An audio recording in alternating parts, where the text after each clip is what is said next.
오늘은 전도서 3장 1절부터 9절까지의 말씀을 함께 나눠보겠습니다. 제가 봉독해 드리겠습니다. 범사에 기한이 있고 천하만사가 다 때가 있나니 날 때가 있고 죽을 때가 있으며 심을 때가 있고 심은 것을 뽑을 때가 있으며 죽일 때가 있고 치료할 때가 있으며 헐 때가 있고 세울 때가 있으며 울 때가 있고 웃을 때가 있으며 슬퍼할 때가 있고 춤출 때가 있으며 돌을 던져버릴 때가 있고 돌을 거둘 때가 있으며 안을 때가 있고 앉는 일을 멀리할 때가 있으며 찾을 때가 있고 잃을 때가 있으며 지킬 때가 있고 버릴 때가 있으며 찢을 때가 있고 꿰맬 때가 있으며 잠잠할 때가 있고 말할 때가 있으며 사랑할 때가 있고 미워할 때가 있으며 전쟁할 때가 있고 평화할 때가 있느니라. 일하는 자가 그의 수고로 말미암아 무슨 이익이 있으랴. 아멘. 전도자는 사람이 지혜롭게 살든지 미련하게 살든지 그가 이룬 업적은 세월이 흐르면 잊히게 되며 결국 죽는 것으로 생을 마감할 뿐임을 알게 되었습니다. 그리고 내가 수고한 것을 누리고 즐기는 것도 하나님의 허락이 없으면 불가능하다고 말합니다. 나는 실컷 고생만 하고 그 열매는 다른 사람의 차지로 돌아가는 경우가 얼마든지 있다고 말합니다.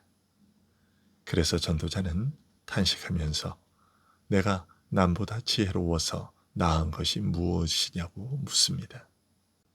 사람이 가진 지혜와 능력으로는 이 한계를 극복하지 못한다는 실망과 회의와 허물을 토로한 것입니다. 무엇 하나 제대로 알지 못하고 어느 하나 제대로 해내지 못하는 인간이 자신에게 맡겨진 인생을 의미 있게 살아야 할 무거운 책임 앞에서 속수무책인 난감한 처지에 대해 오늘 말씀은 또 다른 관점에서 말하고 있습니다. 우선 모든 일에는 범사에 기한이 있고 천하만사가 다 때가 있다고 말합니다. 그리고 그 때들의 다양한 예들을 나열합니다. 날 때가 있고 죽을 때가 있으며 심을 때가 있고 심은 것을 뽑을 때가 있으며 죽일 때가 있고 치료할 때가 있으며 헐 때가 있고 세울 때가 있으며 울 때가 있고 웃을 때가 있으며 슬퍼할 때가 있고 춤출 때가 있으며 돌을 던져버릴 때가 있고 돌을 거둘 때가 있으며 안을 때가 있고 앉는 일을 멀리할 때가 있으며 찾을 때가 있고 잃을 때가 있으며 지킬 때가 있고 버릴 때가 있으며 찢을 때가 있고 꿰맬 때가 있으며 잠잠할 때가 있고 말할 때가 있으며 사랑할 때가 있고 미워할 때가 있으며 전쟁할 때가 있고 평화할 때가 있느니라. 여기서 함께 비교되면서 함께 언급되고 있는 것들은 도저히 함께 할 수 없는 이질적인 것이며 동시에 정반대의 것이지만 시간의 흐름 속에서는 이처럼 서로 다르고 정반대의 것들이 각각 제자리를 차지하는 것입니다. 이래서 해 아래서 살아가는 인생이나 역사는 참으로 신기하고 신비롭습니다. 인생과 역사는 시간의 흐름 속에서 이처럼 정반대의 것을 함께 품는 것입니다. 하지만 정반대의 것만이 아닙니다. 출생과 죽음 사이에는 한평생 살아가면서 겪는 온갖 일들이 자리하고 있습니다. 사랑과 미움 사이에 온갖 감정, 전쟁과 평화 사이에 온갖 일들, 슬픔과 기쁨, 통곡과 춤추는 것, 던지기도 하고 모으기도 하며 찾기도 하고 잃기도 하며 헐어버리는 것과 세우는 것 등 희로애락의 모든 감정과 성공과 실패, 죽고 사는 모든 일들이 다 들어 있습니다. 해 아래 인생과 역사는 이 모든 것들을 시간의 흐름 속에서 하나하나씩 배열함으로써 자기 안에 다 품을 수 있는 참으로 신비로운 것입니다. 그런데 해 아래에서 경험하는 이처럼 다양한 일들이 모두 다 정한 기한과 때가 있다고 말하고 있습니다. 사람이 자신이 바라는 그 욕망을 이루어 만족과 보람을 얻기 위해 온 힘을 다해보지만 그 일의 결과는 내가 바라는 대로만 이루어지지 않습니다. 그래서 성공에 대한 기대와 희망과 실패의 불안 속에서 살아가지요. 사람이 그렇게 살아갈 수밖에 없는 이유는 그 모든 일들이 인생과 역사 속에서 어느 때에 얼마 동안 등장하여 존재하다가 사라질 것인지 다 정해져 있기 때문입니다. 인생과 역사가 사람에 의하여 결정되거나 좌우되는 것이 아니라 이것을 각자의 인생과 역사 속에 시간의 흐름에 따라 안배하는 분이 따로 계시다는 말입니다. 이 말은 자칫 사람에게 모든 자유와 희망, 성취의 의지와 보람을 앗아가는 말로 들릴 수 있습니다. 모든 것이 다 정해져 있다면 사람이 무엇을 하려고 애쓸 필요가 있느냐는 질문을 하게 되는 것이죠. 그래서 전도자는 오늘 말씀에서 이렇게 반문하고 있습니다.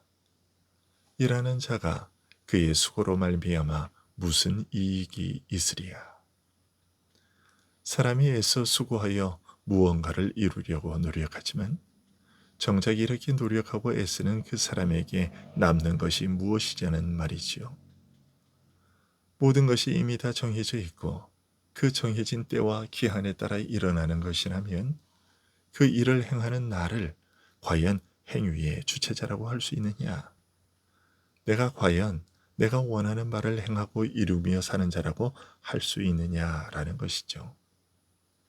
이것은 하나님의 주권과 예정, 섭리에 대해 들을 때마다 신자들이 겪게 되는 혼란이기도 합니다.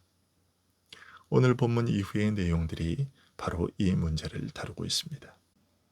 그 뜻대로 모든 것을 역사하시는 하나님 앞에서 인간이 하나님의 피조물로서 살아가는 일은 과연 어떤 것인가 하는 문제에 부딪혀서 지적 혼란을 겪는 가운데 의문을 던지면서 가장 철저하고 깊이 있게 다루고자 하는 것입니다.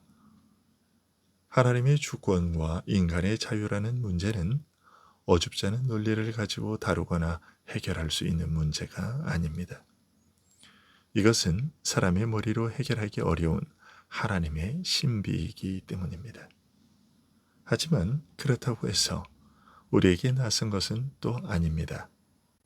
사람이 자기 뜻대로 살지 못한다는 사실을 우리는 매일 경험하며 이런 문제에 깊이 골똘히 생각하지 않는 사람도 거의 본능적으로 이 사실을 알고 있습니다.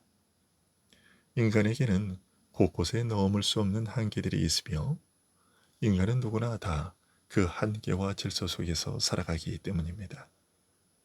그럼에도 사람은 스스로 뜻을 세우고 계획하며 노력하여 무엇을 이루기도 합니다. 논리적으로는 상반되는 것 같지만 인간은 이 두 가지를 항상 동시에 경험하며 살아가고 있습니다. 다른 사람과 환경에 의해 영향을 받거나 결정되기 때문에 과연 나는 스스로 사는 자인가? 라는 질문에 전적으로 그렇다고 대답할 수 없다는 것을 우리는 잘 알고 있습니다. 전도사는 이런 한계 또는 얽매임이 근본적으로 하나님으로부터 말미암는다고 밝히고 있습니다. 모든 한계와 질서들은 하나님께서 세우신 것입니다.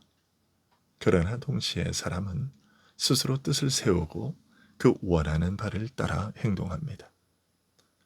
인간은 그 존재자로서나 존재하는 행위로서나 한계를 가지고 있습니다.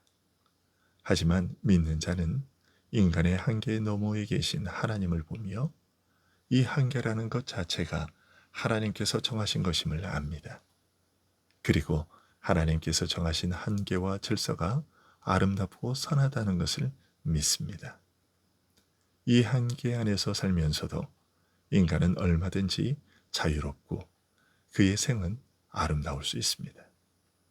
아니, 인간의 삶의 진정한 의미와 가치는 자기 뜻대로 자기 혼자 힘으로 이루는 것에 있지 않고 하나님께서 친히 인생과 역사 속에 하나하나 배열하시는 그것에 있으며 이러한 인생과 역사가 참으로 아름다운 것입니다.